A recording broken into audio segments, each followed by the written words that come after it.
Hello, everybody. Welcome to the Bubby Brister and Friends Fantasy Football Podcast presented by Mountain Dew Baja Blast. No Bubby this week. He found out how much Pat McAfee was paying Aaron Rodgers, so now he's holding us over the barrel. Welcome back, Nick. You missed last week. Yeah, I did. Good to be back, man. I was out of town handling business, but we back, baby.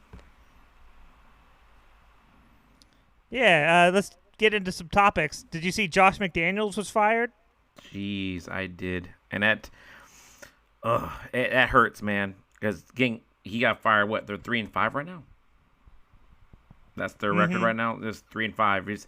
You made it to the halfway point of the season. What is up with Oakland with firing people mid-season? They did that to Las Vegas. That's who? I mean, Las Vegas. Yeah. All right. Nevertheless, the Raiders. They did that to the other head coach that didn't want to draft Jamarcus Russell. And he got fired. Oh, Lane Kiffin. Yeah, Lane Kiffin got fired like 3 games in. He was like, "I'm out." It's like, I guess I'm gone. I don't want to be here. And he was, trying. Yeah, the Raiders screwed up when they should have made Rich Bisaccia the head coach after he took over for Gruden after the Gruden disaster. Why do all these teams, you know what, and you brought up another good point there. Why do front offices do that? You fire a coach midseason, the backup coach steps up and makes the team better. The players like the coach. Rich was a good coach. That happened in Carolina last year. Yeah, it happens all the time. Like, I think Campbell, dead man walking. Campbell did that. Dan Campbell did that when he was in Miami. When Rich Philbin got fired, he took over, and he was like having him actually like show something. He's like, "Oh, sorry, Dan, bye." And you're like, "What the hell?" You know what I mean? Like, I just don't understand that. You have a guy, all you do is give him a little more of a pay raise, and you say, "Let's just give him a shot," because he already has the system. He has the locker room. He has everything, but he may not be your face. And I understand. I don't want my head coach to be the face of my team. I want my head coach to coach. Guy, girl, I don't care. Just coach. Yeah, the interim coach is like dead man walking as soon as he accepts the job. Even if he does good, you're not going to get the full-time job. You're also going to lose the job you had before that, whether you were offensive coordinator or defensive coordinator. You're not getting that back either. Nope. Yeah, if you're smart now, turn down the interim job. Be like, no, get another sucker to do it. You're going to fire everybody anyway. Who's the defensive coordinator for the Panthers? Who's the guy? Del Rio. Del Rio was the head coach of Oakland. They did that to him. He was back up, and he slid in there, and they're like, nah, I don't like him. And Del Rio was good and went to Jacksonville after that. I just don't understand. I don't understand. Speaking of your Panthers, how do you feel about the defensive ends being traded at trade deadline for one traded for actual pick, another one traded for a ham sandwich and a 6-pack of Heineken? Yeah, the Chase Young return is kind of unfortunate. If you follow the Commanders, though, closely, like, this is no surprise that both of them got traded. And also, I don't know the exact number, but just say the Commanders have $60 million poured into their defense. It's like $50 million of that is on the front four, which is unsustainable. They have no linebackers. They have no defensive backs. They spent a third-round pick on Fedarius Mathis like 2 years ago, so he's another front four guy that they got to get playing time for. So, I mean, it makes sense. Chase Young, he looks good running around out there, but he really doesn't do anything. He's kind of like empty calories. And Montez Sweat, I don't know what the Bears are doing. They're giving away a high second-round draft pick, and now you got to pay the guy. They did this last year with Chase Claypool, and then they flipped him for a 7th. Congratulations on that. Christ, I forgot about that. I was like, when I saw it, I was like, all right, the Bears are trying to do something. And now you brought up Chase Claypool. I'm like, wait a minute, the Bears are messing up. Because Montez Sweat, has he ever had 10 sacks in a season? At I least don't think 10. so. I really enjoyed watching Montez Sweat play. I enjoyed watching Chase Young play, too, when he was healthy. That's another thing. Chase Young was never healthy. There were always Yeah. reports about Chase Young, too, like skipping the OTAs, that Chase Young was never there. And if you're going to be a leader, a number 2 overall draft pick, the face of the franchise, you got to go to those. I mean, I don't blame you for not going. They are That's voluntarily. what you get when you draft from the Ohio State. People like him, the Bosa brother, guys that they are a little larger than life. That's how it kind of works. This is the Ohio State. You know what I mean? So you said how much you said how much are the Oakland Raiders paying the 2 coaches, because Gruden, who was fired for inappropriate emails and text messages allegedly, and Daniels here, how much they got on the books for? I saw a report today. It's up to $80 million that they're paying for Gruden and McDaniels, with like a combined 10 years, 12 years on the 2 contracts between the 2 guys. The Gruden 10-year deal. Yeah. The Gruden 10-year deal I loved at the time, because they were such a mess. Like, cool, you're baking in the first 3 years are going to be a mess because you need to clean out the roster and get some new guys in here. And then after that was when you were going to see the fruits of the labor, but the email disaster took them down. That Snyder, for real, I like when Gruden got hired. Then I started turning my head sideways when I saw the GM get hired, Mr. Mike Mayock. Love him on television. I love him on television, but he has never been a GM. And you just become a general manager because you do good analysis on NFL Network. What does that even mean? It'd be like me being hired as a strength coach because I do this podcast for fantasy football. It doesn't work like that, man. Yeah, I guess he was friendly with Gruden, and Gruden really had the final say. So Mayock was pretty much like a Gruden puppet. And, I mean, shit, they fired the general manager today, too. That Raiders thing is a mess. Yep. Oh yeah, and it's weird because when last time they were good, it's when they had McKenzie as their GM, and they didn't like him because he's like old school. You know what I mean? He's a man of color, kind of old school, and they were trying to get away from him, and now you got all this happening. So it's tough. It's tough, man. It's tough times. And they're in the AFC 3-5. You're not necessarily dead, but in that division, you're dead already. And then playoff spot's not gonna happen either. So it's just they're gonna tank for Caleb. And they fired McDaniels and the GM late last night. My guess is they had like meetings all day and they weren't going well, where the owner probably was calling for Garoppolo to be benched and McDaniels didn't want to do it. So correct. Yeah, because it sounds about right, because as soon they're like, oh yeah, we're gonna still do this, and then it's like, no, we don't have any faith in your offense now. You're the offense guy. You're the head coach. We have no faith in you now. I mean, Adams was coming out against him. Hey, how you feel? I don't know. It's not my job to figure out the offense. What the hell? You know what I mean? That does not sound like team camaraderie. And he went down fast. As soon as he got fired, they literally like maybe an hour later, it's like, yeah, they're starting O'Connell now. Sorry, Jimmy. It's like, that's tough. And Jimmy got paid. Yeah, Jimmy got paid. Yep. Yeah, Mark Davis seems like he's really in over his head here.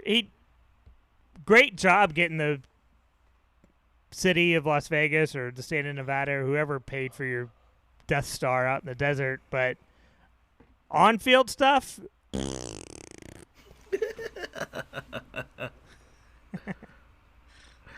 Oh shit! All right, what else? Okay, yeah. So this is kind of convoluted, so you really got to pay attention here. Oh Lord. Including Will Levis, DeAndre Hopkins has caught the first career NFL touchdown pass from 4 different quarterbacks, which ties an NFL record. Can you name the 4 quarterbacks that DeAndre Hopkins has caught their first touchdown pass from? 4? 4 people? There's 4. We got Watson. Yeah. Yeah. What's the dude? Man, he was a tall drink of dude, man. Tall white dude. He was there after Watson went down. He was the Houston Texans like starting quarterback, and he was starting quarterback last year. And forgot his name. I'm gonna give this to you. Am I describing Tom? him though? Yeah, I think so. I think we're on the same page here. Tom Savage, is that who you're thinking of? No. Damn. Not him. You gave me that one, thanks. Not thinking Tom Savage at all. That was like to who? That must have been a one and done game. He was in there one time and gone. Now remember, Will Levis is also on the list. And I blew the Tom Savage call. All right. So it's the. Were you thinking of Ryan Mallett? No, it was the Houston Texans quarterback last year. He was actually pretty good the year before, and they were like, all right, give him a full chance, and then he just like flamed out. Like he just couldn't get it going last year. Tall white boy. I forgot his name. What's his name? Give it to me. Give me the third one. Go. Do it. Well, the fourth one, because we got Levis, I blew Savage, and you got Watson. The other one is Case Keenum. Case Keenum. Wow. He said blue Savage. But I mean,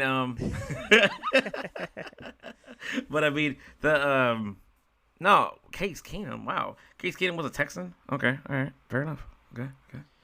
So here's a part 2 to the question.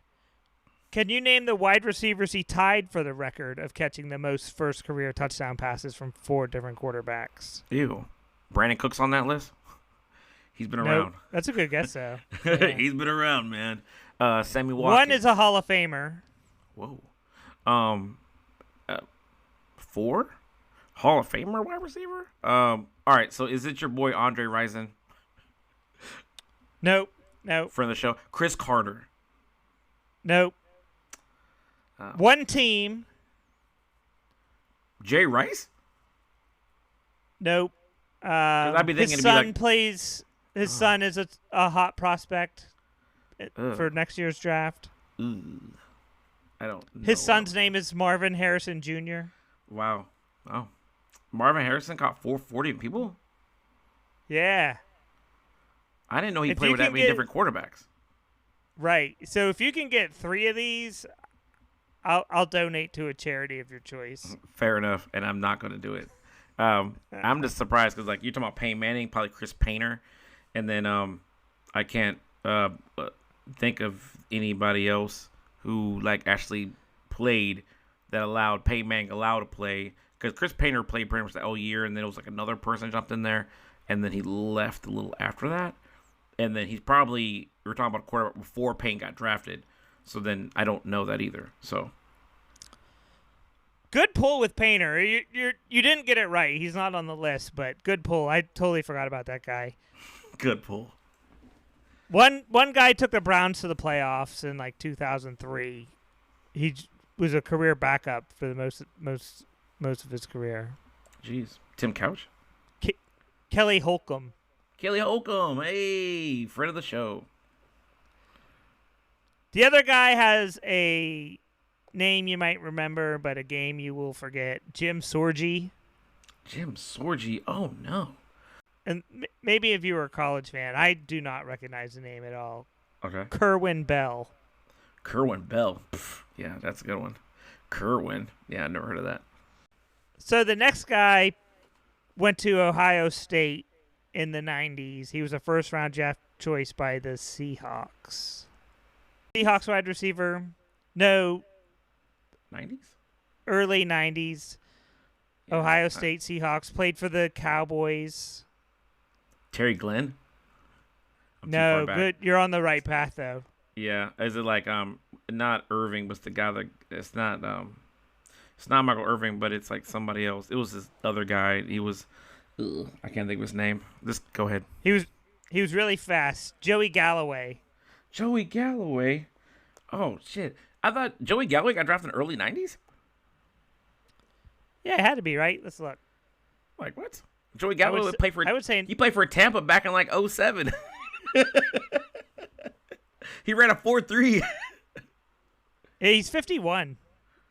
I was like, damn. Joey Galloway is one of the rare breeds of guys that like once he's fast, he's forever fast. D'Angelo Hall is one of those guys. He's fast, forever fast. Like Josh Cribbs was Yeah, fast. And slowed down. Galloway, But round 1, pick number 8, 1995. okay. So, all right, that's mid '90s. All right, okay. I would never guess Joey Galloway, but Joey Galloway, love him. Great dude. He's on like. Can you ESPN. name the quarterbacks he caught this first touchdown pass from for 4 quarterbacks? One of them's a Buccaneer quarterback. You know, I would Yep. say it's Chris Sims, or Nope. it's not Chris Sims. Then it would be Josh Freeman. Nope. Not Josh Freeman. He's a former Steeler also. Oh, Former Buck, former Steeler. Bruce Gradkowski. Oh, Bruce, the journeyman. You know, you forget about him because he's a former Steeler, former Buck, former Bengal. I mean, he's been around, man. He's played in Toledo, from Toledo. And the next guy was a former minor league baseball player. He actually came up on last week's episode that you weren't here for. Nah, go ahead and give it to me. I don't know it. Former Cowboy Chad Hutchinson. Chad Hutchinson. The Chad. That's impressive. And the man. next one is former Lion, former Cowboy. His son was arrested last year. John Kitna. John Kidna. Oh man, I know his son got arrested. John Kidna is forever like, you know. I remember the year the Lions were at 6-1 or 6-2, and they're like, yeah, baby, it's the best year, and then they ended like 6-10. That was just because ESPN was like Berman like hitched his wagon onto the Lions that year, and then they were so bad. He was so sad.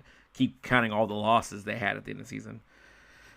But my man played he had a good career. You would look at him, he had a good career because he played for quite a bit of teams. So there's one more here. A former Miami Hurricane Heisman Trophy winner in 1992. Drafted in the 7th round of 1993. No idea. I was watching Gino NBA basketball back in Torretta. the day. Gino Torretta. Sound like a mobster. Gino Torretta. That's when I knew the NFL was tough, when I watched this guy kick ass in college for like 4 years, and then he got to the pros and nobody cared. Look, it's not even like that. I hate to go on this tangent, but college basketball, college football, and NFL football are just hella different. One last topic here. The Bills signed Leonard Fournette to the practice squad. Do you think he'll win a Super Bowl ring or contribute to the Bills at all? Well, the question is, you would know a little better than I would. What does the Bills running back depth chart look like? Oh, God. It's James Cook, who I have on Fresh Meat. We'll get to that in a second. Damian Harris got injured. Looked pretty bad a couple weeks ago. He got carted off the field. And I guess Latavius Murray just keeps getting stuffed at the goal line from what I heard. Like he had like 4 plays in a row. They just got stuffed. Well, if they're bringing Leonard Fournette in to be a blocker, then he's great. He'd be a fantastic blocker because my man he weighs at least as much as I do, and that's not good. Because I think he's like 230. I think he's like 230, 240. Like we're talking Eddie Lacy vintage late years. Yeah, that's what we're talking. Okay, Lenny showed up last year at Tampa a year earlier, fat with Tom Brady as his quarterback, thinking I'm gonna win a Super Bowl. I'm like, bruh. So he unless he spent a lot of these months, last 6 months, losing weight just to run, but he has no speed. His legs are shot, man. It isn't LSU Lenny anymore, dog. Like James Cook is way faster, way more explosive than he is. Just James Cook is smaller, so he can't block. So that's the thing. That's why I got to let Travis Murray. He can block. Yeah. Fournette will catch some balls. Where's Fred Jackson at, man? Just get Fred Jackson off the couch. You know what I mean? Fred Jackson was a devoted Buffalo Bill running back, and if he brought him back, dude, the locker room would lose their shit. They'd be excited. He's got to be like 50 now, right? He's got to be at least like 45, 47. But you know what? He could tote the rock. Yeah, he was fun to watch play. All right, you ready to get into some box scores? Let's do it. First up is us. Buck, what you think? That's you. I'm Fresh Meat. I won this game 108-91. Nick, what happened? A case of unfortunate events. That's what I would say about my box score there against you. I played the wrong person. I mean, you could say you played the wrong person too. You had a chance to win as well. So it's tough. You know, I'm on a shame spiral in this league. Even in our 6-person league, I'm in a shame spiral. And this other league I'm in, I'm actually doing all right. I'm kind of cruising into a playoff game, so that's good. But it's I'm taking up the rear right now, and hopefully I made some moves with waiver wire to try to catch up. Yeah, neither of us deserved to win this game. I left Jalen Waddle on the bench. He had a season-high 25 points. You left Javonte Williams on the bench. He had his best game of the season, 27 carries, 85 yards, 28 points on the bench. Calvin Ridley, 14 points on the bench, 83 yards receiving. The best player in this game for either of us was Tyreek Hill. He's on pace for 2,155 yards, which is crazy. I hope he does hit 2,000. I'll take a losing season, but calling out my draft pick and what I say he would do back in August and do it now would be awesome for me. I'll live with that. I've made some wholesale changes though after this loss. Though I have cut Pickett, I've cut Robinson, I've cut Jameis Williams. I've picked up Taylor Heineke. What I've been calling for weeks finally is happening. And I picked up a couple other. I took the flyer on the New England rookie wide receiver with Ken Bourne going down. Yeah, there are no quarterbacks left. I have Jared Goff on a bye. I played Goff. He got 19 for me against you. You played Stroud. He only got 15. I needed a quarterback for next week with Goff on a bye and Kyler Murray's not ready to return. So I picked up Gardner Minshew. There are no quarterbacks left. I've never seen quarterback this bad in our league because we have like a safety net built in for quarterbacks with our two quarterback limit on rosters, and it is a shit show out there for free agent quarterbacks. Even like other teams, like with Kirk Cousins going down, Arizona traded Dobbs to Minnesota, where I heard Jameis Winston was actually in the talks, and then the Saints backed out. Come on, man. I like watching Jameis play. I would have liked to see him try and fling it around up there. With Jettis? Oh, that would have been awesome. He'd have been just chucking it. So I have Cam Akers on my team. You have Alexander Madison. Neither of them really did anything. But are you worried about Madison just fully getting phased out, especially now with no quarterback? Like, teams are going to be able to stack the box against the Vikings, I think. Well, it's not him getting phased out, just the offense is going to be anemic now. I think his carries are going to go up, and Cam Akers came in and he did get he had 19 yards, but he also got the goal line touch, where Massa gave you 10 points, but also he was a little more versatile throughout the game flow itself because he had 16 carries along with 1 catch in that game. So it's Minnesota's offense was high scoring, and now it's just bad times. They're in for tank for Caleb now. I had survived Ken Walker's worst game of the season in this victory. He only got 9 points. Do you have any other notes here? Jonathan Taylor did okay for you, 95 yards on only 12 carries. If he had more touches, he could have had a monster game. Oh, yeah. Only thing I noticed, like Mike Evans, he is on verge. I think he's never in his career been a must start, but he's a must start now through the fact that he averages at least 7 targets a game.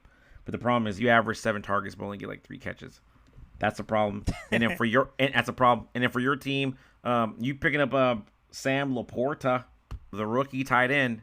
He's a big deal in Detroit. Big deal. Quiet. He's doing what Hutchinson couldn't do really.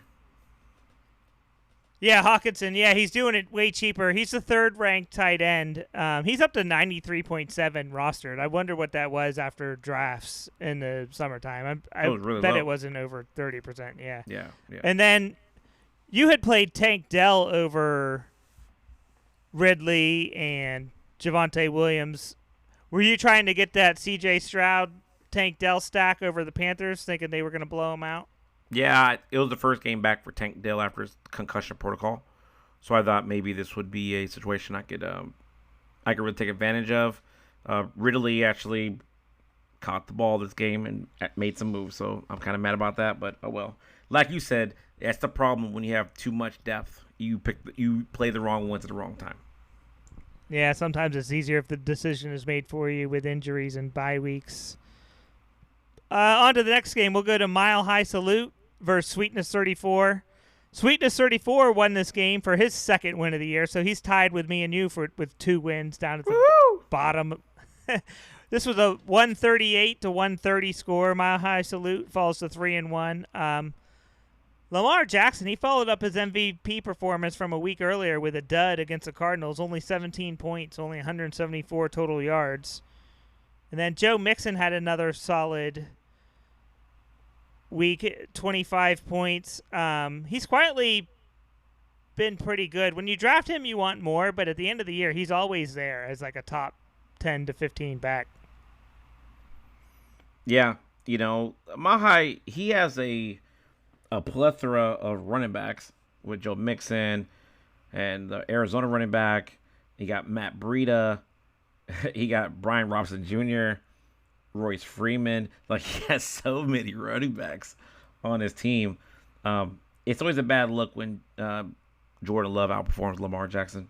So that's recipe for disaster. For Sweetness, for Brock Purdy, 365 yards and 1 touchdown. It's crazy. Bijan Robinson actually played. Good for him. He felt better. Addison is coming. He's a legit dude. Yeah. He's legit. And we'll see if that. Well, if it holds up.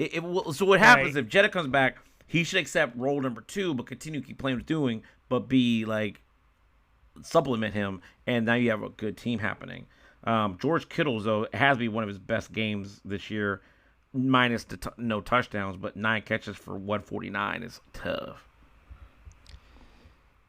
Yeah, Sweetness 34 played that Purdy to Kittle connection again. They combined for 47.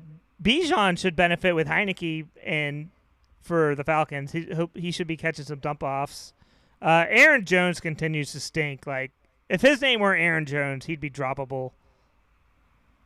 Yeah, Green Bay's gonna move on from next year. So, right to obituary, guys. Speaking of Green Bay, Christian Watson is on Mile High Salute. Mile High Salute traded DeAndre Hopkins for Christian Watson earlier in the season, and Christian Watson is the 85th ranked wide receiver. He's averaging 6.6 points a game. Just a tremendous flop. A lot of people thought he was going to have a breakout year. I think he's having a sophomore slump. He has too much talent to be this bad. Because he showed it last year. So yeah. Yeah, Green Bay is headed for a huge rebuild, I think.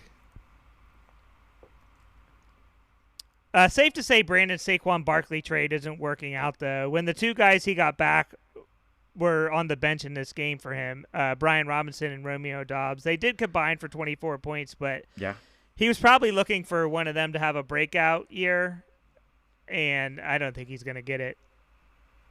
Okay. Well, I mean, you live and you learn, right? You live and you learn. Yeah, and then one last note, Brandon Ayuk had over 100 receiving yards for the 49ers. So on to the game of the season, maybe, between Smashhawk and Punishers. Punishers are 4-4. They've lost 2 in a row. Smashhawk goes to 7-0. This was a 199 to 194 victory for Smashhawk. He was dead in the water going into Monday night. I can't believe he came back and won this game with 22 points from the Detroit defense. I watched this game, and I was like, oh man, like this is amazing. Gonna lose. This is kind of cool to talk about. Holy crap! Just the scoring output on these two teams, and I feel bad because if I'm Tampa Bay, I'm just thinking like I should have started Lockett over Christian Kirk. Christian Kirk with that 8 points is so trash. Or even Jacoby Myers yeah. with 2 points. CeeDee Lamb career best game. Travis Etienne just continues to be an absolute demon. Austin Eckler and Herbert, you gave me a dose of that in the other league. Just combining for 60 points.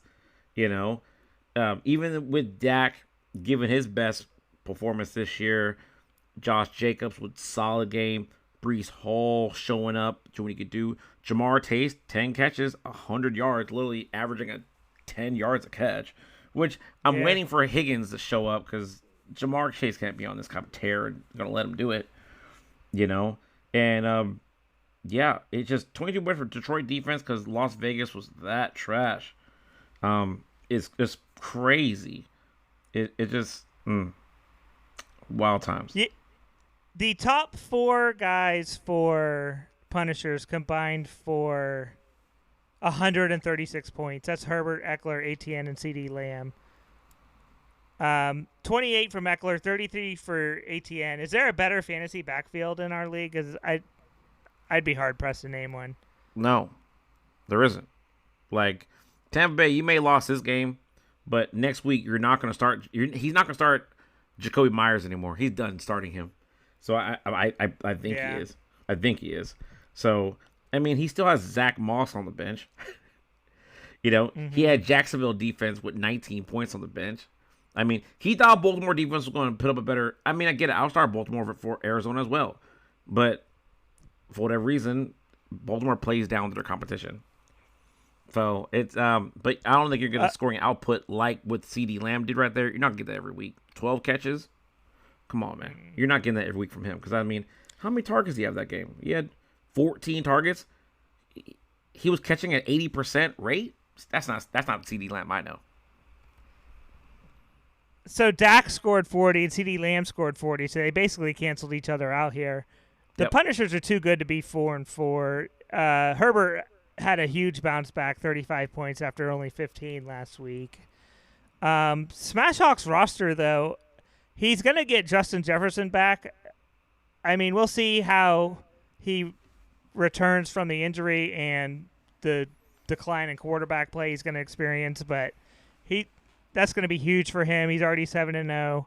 He also picked up Justin Fields, who Sweetness 34 had dropped a couple weeks ago, and stashed him on the bench. That could be huge come playoff time.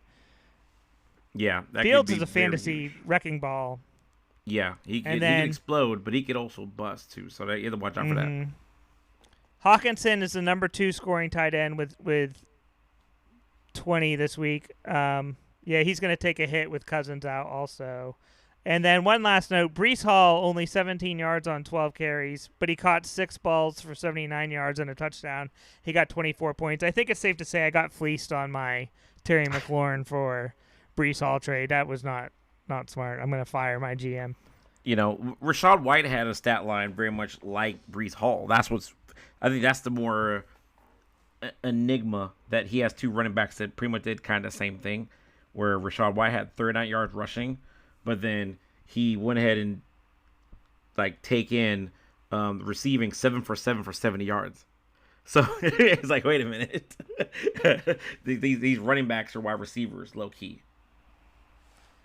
Yeah, on to the next game. We got New Day Co-op versus the Renegades. These are 2 teams going in opposite directions. The Renegades are 4-3. They've won 3 in a row. The Renegades are 5-3. They've lost 3 in a row. New Day 174. Renegades 113. Huge win for New Day. They are certified contenders now. 33 from Tua, 39 from Jamar Gibbs. Breakout game. You have to be patient with rookie running backs, and I'm not a believer. Like Gibbs is going to pay off. Not a believer. I'm not a believer. Not a believer alert. Who would you rather have? Who did he do that against? Las Vegas, who just fired their head coach. Let this little dude run around on him. I don't trust it. Don't buy the stock yet. Don't buy the stock yet. Who would you rather have, Bijan or Jamar Gibbs? I'd rather have Bijan then. In fantasy? In fantasy, yep. And if I was running a team, I'd rather have him. Well, Absolutely. Either way, Gibbs, 39, 152 yards, a touchdown, 39 points. He got a solid 11 points from Craig Reynolds, his Detroit Lions backfield mate, 74 yards. He did have a fumble, though. He got Diggs, Garrett, Wilson, and Andrews. Nothing spectacular, but all solid, 16, 17, and 14 from the three of them. Here's where the game fell apart. Fantasy special teams. I define that, I've said in the past, defense, kicker, head coach. That's our fantasy special teams. New Day had 35. Renegades had 5. That's tough, man, because he has a Niners head coach that gave him the -10. You start Niners head coach because you're assuming the Niners can beat the Bengals, but I guess in reality it's not with the way the Niners are going so far. They lost how many row? 2 or 3? Yeah, 3 I think. 39 points from Hurts. That's about it for Renegades here. Dameon Pierce continues to fade. He only had 8 points. He has a Q next to him right now, so add that to the injury woes that Renegades is facing at running back. He lost Chubb for the season already. Metcalf having a very soft year. Yeah, very him too. Year. Yeah, Geno was not sustainable as a fantasy relevant quarterback. Pittman scored a touchdown. Pittsburgh defense continues to give up good points there. He had no kicker action, just 1 extra point. That's it. That's literally it. That's not good. Gabe Davis had a solid 23 though. He has Julio Jones with the 1 catch for 8 yards, the touchdown, and a touchdown. Yeah, the touchdown relevancy. He should get David Montgomery back after the bye. Hopefully that'll help him out. Gabe Davis on the bench in place of Roshan Johnson in the flex spot. That was not a good move. And on to the next game. We got Chicken Salad Sandwich versus Dead Money. Chicken Salad Sandwich falls to 4-3. Dead Money, he's scraped up to 4-4. Good for him. He's up to 500. The first quarterback drafted was Josh Allen, and he was huge again here for Chicken Salad Sandwich. 39 points. He's the number 1 ranked quarterback, so he got that right, I'd say. Yeah, he got it. He got it right. He got it right. Yeah. And then Miles Sanders, rest in peace. You are dead. Benched by the lowly Panthers. 0 points here, 0 yards. Pour one out for Miles Sanders. Yeah. Miles Sanders is done. Cole Kmet though, 10 for 79. You gotta stand up for that. That's all right. Yeah, and Josh Downs again, 7 catches, 72 yards, 14 points. He has Cleveland's D-Hop with 8 points. Kirk Cousins, IR. He's just gonna have to drop him. He's gone for season. And Cooper Kupp struggled to find points for the second week in a row, and now Stafford's hurt. Yeah, it's that time in LA. They might have to start thinking about blowing it up.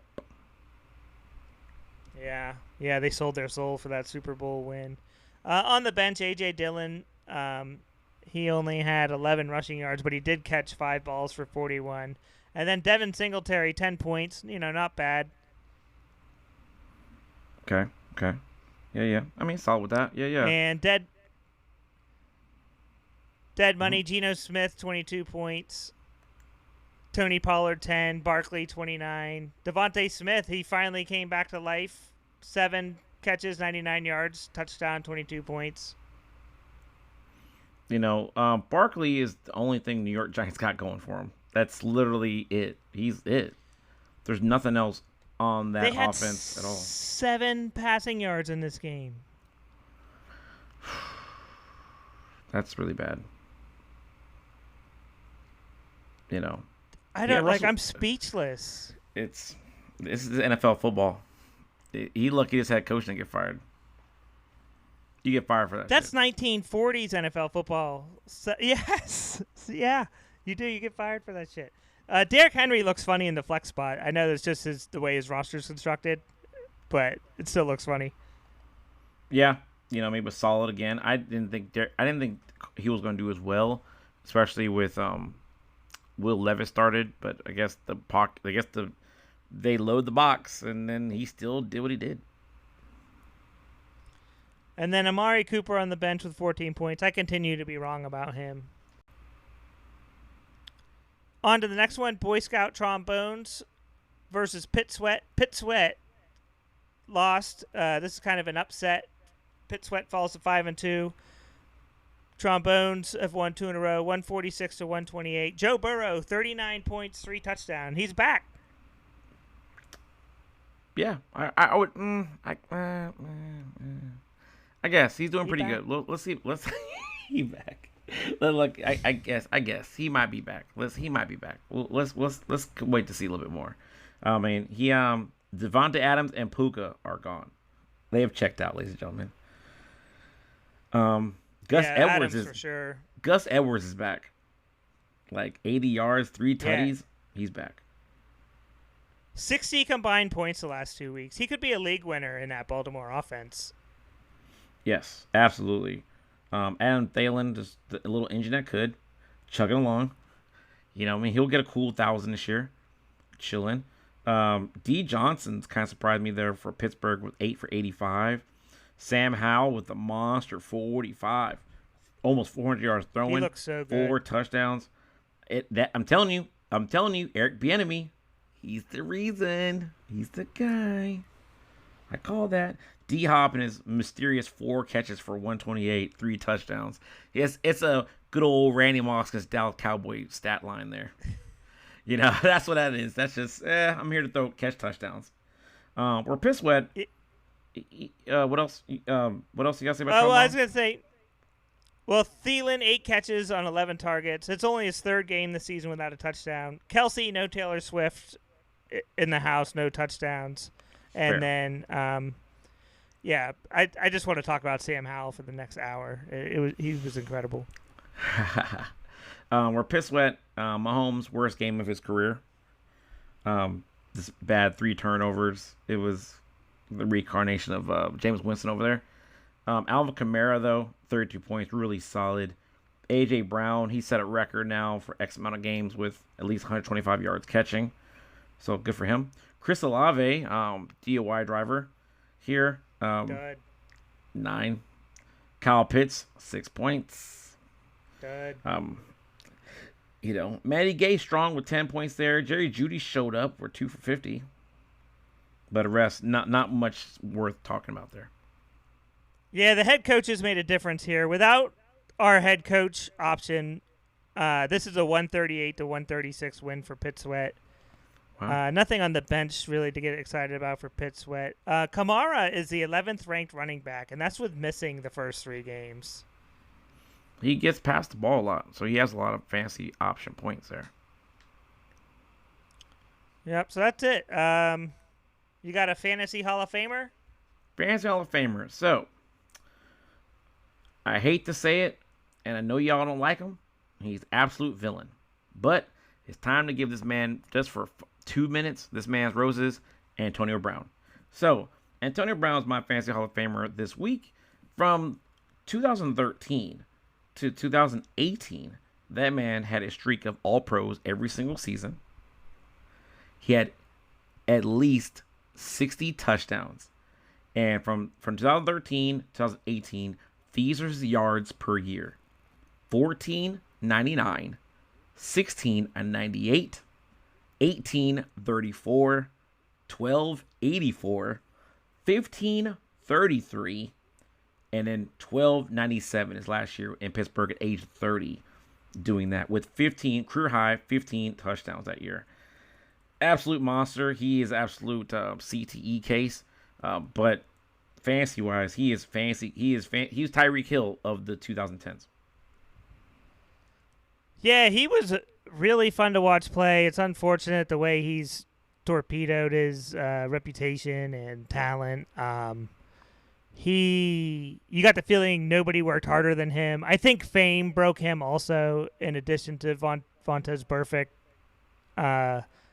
He just fame ate him alive. I think he never adjusted to it, and it made him a monster. He also ran the Albany Empire Arena team into the ground this year. Did you read that story? Oh yeah. Yeah, he wasn't paying guys. Ridiculousness. He fully bought it and then stopped paying guys. He said he sold tickets saying he'll play football there, and then he sold the tickets. People were showing up, and he never showed up. Like, what?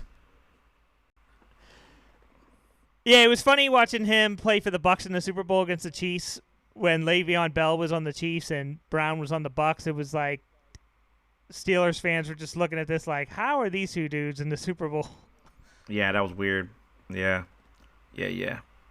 But I mean, you can't take his talent though. That man, he catching a football, he knew how to do that, and he could run a route. Yeah. But he could run a route, and he wasn't a tall guy either. So that's what's crazy. He made, in a world where you had Megatron and everything else, tall Larry Fitzgeralds and all that. He was Julio Jones.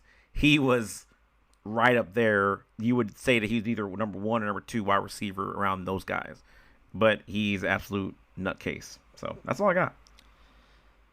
Yeah, 6th round pick, number 195 overall. Hats off to Antonio Brown on what could have been an even better career. You left a lot on the table. Epic way to end it, though, ripping off your shirt and running through the back of the end zone into the locker room. Crazy. Absolute madness. All right, so, we'll see everybody. We'll be back to cover Week 9. Thanks for listening. Thank you, guys. See y'all later.